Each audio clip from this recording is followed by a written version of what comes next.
आज एक लाली ने हमसे बड़ा होते हुए सुबह एक प्रश्न किया। मैं तो उसका उत्तर देने में अपने आप को असमर्थ समझता हूँ, लेकिन महाराज जी उनकी हृदय की वेदना है, क्या करना चाहिए।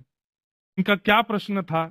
लोग बाग कहीं मुझे गाली ना देने लगे इस बात के बाद, लेकिन दें भी तो कोई दिक्कत नहीं, पर युवाओं की ये पीड़ा है। उन्होंने कहा, महाराज जी हम जिन आचार्य चरणों को महापुरुष मान करके वंदन करते हैं, दंडवत करते हैं, प्रणाम करते हैं, सर्वस्व मान लेते हैं, फिर उन्हीं आचार्य चरण को कोई दूसरे श्रेष्ठ आचार्य चरण अपशब्द कह दें, हमें क्या करना। हम उनको भी मानते हैं, हम इनको भी मानते हैं, हम उनको भी आचार्य स्वरूप मान करके वंदन करते हैं, और इनको भी। इनकी कृपा से हमारे जीवन में भक्ष भक्ष खाते थे वो छूट गया, गलत आचरण करते थे वो छूट गया।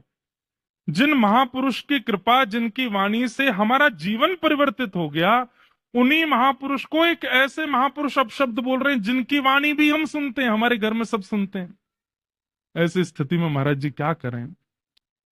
वो लाली बोली, कल से हमने अन्न नहीं पाया है, हम इतने व्याकुल हैं कि ये सब क्यों हो रहा है। भैया देखो, आचार आपको दोष नहीं देखना है, आचार्य चरणों की सबके आपस में लीलाएं हैं। सबसे खतरनाक तो हमें लगता है कल की भगवान कौन से राक्षस को मारने आएंगे। सतयुग में भगवान आए हिरण्यकश्यप हिरण्याक्ष को मारने, त्रेता में भगवान आए रावण कुंभकर्ण को मारने, द्वापर में भगवान आए शिशुपाल दंतवक्र को मारने, कलयुग में भगवान आएंगे टेलीफोन और इंटरनेट को मारने। सबसे गंदे हैं ये। इन दोनों ने कोई नाम कल की है, आगे चल के हो सकता है क्लिक ही हो जाए, एक क्लिक करेंगे डिलीट, सब खत्म।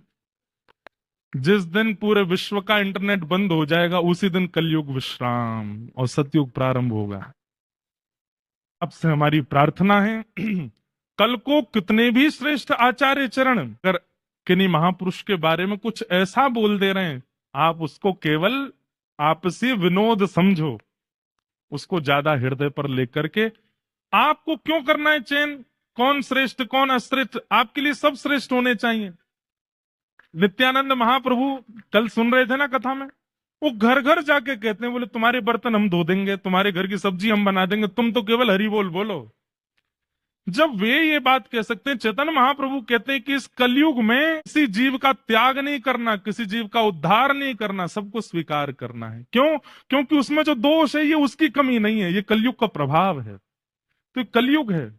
कई बार ये कलयुग अपना प्रभाव इस भांति दिखाता है कि हमें लगता है कि आचार्यों में ही आपस में विवाद हो रहे हैं, हम भक्त किस राह पे जाएं। आप तो जिस राह को पकड़ लिए हो उसी पे ही चलते चलो। क्या चैतन्य महाप्रभु का विरोध नहीं हुआ था? उनका भी विरोध हुआ था। क्या श्रीमद रामानुजाचार्य जी का विरोध नहीं हुआ? क्या रामानंदाचार्य जी का विरोध नहीं हुआ? क्या कबीरदास, अरे औरों की छोड़ो, तुलसीदास जी का विरोध नहीं हुआ? मीराबाई का विरोध नहीं हुआ? तो ये विरोध होना, संयोग होना, ये तो चलता है। और एक बात और बता दूं मैं आपको, जब वे ही दोनों आचार्य चरण आमने सामने होंगे तो ऐसे गले लग लग के रोमेंगे कि देख के आप भी न्योछावर रह जाओगे। ऐसे हृदय से लगावेंगे, अरे मेरो भैया मिल गयो, अरे मेरो प्रियतम मिल गयो, मेरो प्रिय। ये वाद विवाद तो मध्यस्थ लोग करते हैं और ये इंटरनेट वाले लोग करते हैं। बात तो मेरे बहुत आती है, मैं बहुत कवर कर करके बोलता हूँ। अपराध किसी का नहीं है, अपराध उन लोगों का है जो प्रश्न करने जाते हैं आचार्य चरणों से। आपको ऐसे प्रश्न ही क्यों करने होते हैं जिससे विवाद बनता हो? आचार्य चरणों की कोई गलती नहीं है, हम आचार्यों में दोष देखेंगे ही नहीं, चाहे आप हमारे सामने उनको किसी भी रूप में प्रस्तुत कर दो। गलती तो आपकी है। वे तो बेचारे आचार्य चरण तो बड़े भोले हैं, उनको क्या पता होता है कि सामने हमारे कैमरा लग रहा है, ये लग रहा है, ये केवल अपने कंटेंट वायरल के लिए हमसे ऐसे। आपको पूछना ही नहीं चाहिए ऐसा भाव किसी से भी। अरे ऐसी बातें पूछो जिससे विवाद शांत होता हो, ऐसी बातें नहीं कि जिससे आग और तेज हो जाती हो। कहीं दिख रहा है कि अग्नि लगी है और आप वहां झोंक करके कपूर फेंक आए तो आप अच्छे माने जाओगे? कहीं लगा कि भाई अग्नि चली है तो वहां जाओ, जाकर के थोड़ा पानी डाले आओ, फायर ब्रिगेड वाले वो क्या बोलते हैं उसको, लगे रहते हैं, लेकर के जाओ। वैष्णव का स्वरूप है, वो विवाद को और तीव्र नहीं करता, विवाद को शांत करता है। इसलिए हमारी आपसे प्रार्थना है, कभी भी किन्हीं भी आचार्य चरणों के समीप जाइए, हमारे पास भी आइए, हमसे भी किसी और की बातें मत कहिए। कई लोग बोलते हैं महाराज जी आपसे पहले वो वाले महाराज जी आए थे, वो तो ऐसा ऐसा कह रहे थे, उन्होंने तो ऐसा ऐसा कहा। आपको क्यों दोनों के बीच में चिंगारी डालनी है? उन्होंने जो कहा वो सुन लिया, अब हमारी बात सुन लो बस। जिसमें आपको निष्ठा होती है उसका पालन करो। हमारी आपसे प्रार्थना है, ये वाद विवादों में मत चलो, बहुत कम समय बचा है हमारे पास में, जीवन बहुत छोटा है। ठाकुर जी का नाम स्मरण करके अपना जीवन उद्धार कर लीजिए।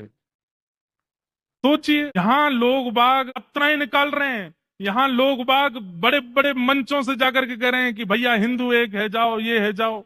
अरे हिंदू उनकी कहा चले, यहाँ संप्रदाय एक नहीं हो पा रहे, भक्त एक नहीं हो पा रहे, भक्तन में ही लड़ाई चल रही है, तिलकों पे ही लड़ाई चल रही है, मंत्रों पे ही लड़ाई चल रही है, वेशभूषा पे ही लड़ाई चल रही है।